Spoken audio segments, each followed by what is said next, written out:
calmness is essential to sustainability. You can have a single good performance.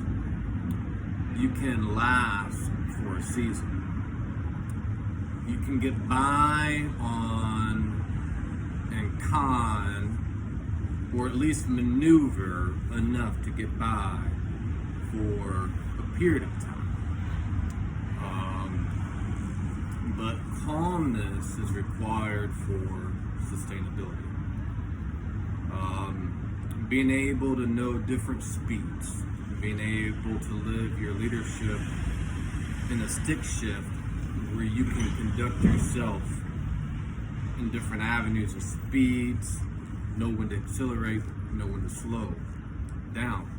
I was driving with the kids in the car the other day, and I mentioned that, it said that the calmest person in the room is who to be afraid of, and referencing it as a good thing. To be able to sit back and observe, to gather your strength, and then be able to execute in a way that balances out both long-term goals and short-term endeavors. And once we develop in certain pathways as leaders, eventually, anything that's long-standing, you have to have a grace under pressure, a poise, a self-control, an ability to play chess and not just checkers, an ability to see the long-term results, and kind of like what they say, you lose a battle to win a war. Now, for those of us who are of a competitive nature, and then we all want to win battles, but the message is, let's not destroy the end result by doing something. And I used to say, not all good things are God. And the reality is there will be people and situations and forces out there that push your buttons, that you will feel like you were upstream at times.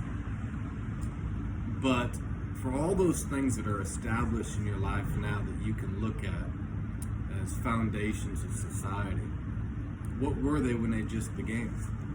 Hundreds of years ago, 150, 200 years ago, 50 years ago.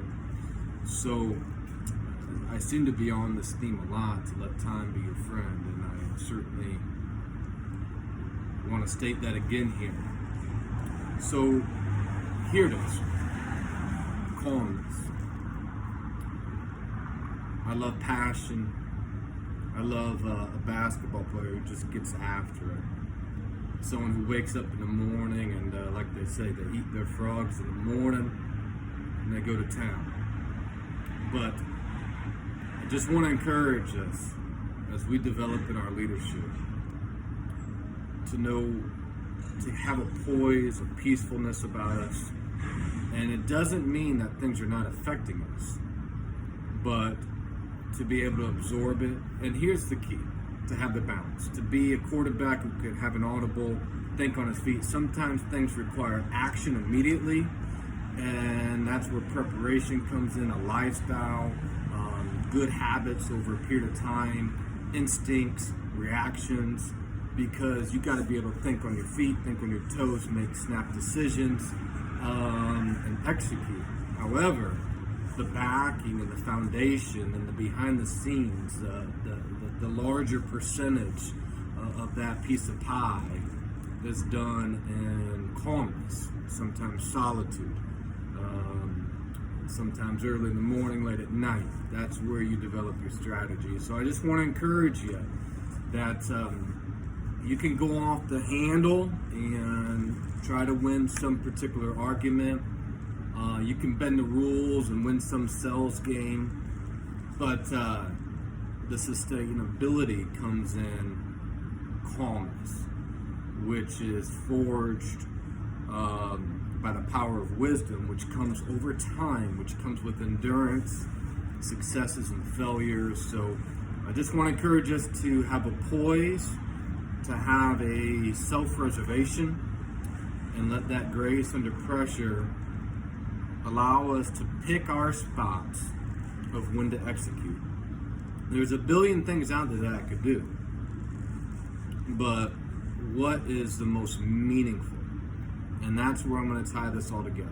Calmness, sustainability, that equates to meaningful time, meaningful living, meaningful execution, meaningful relationships.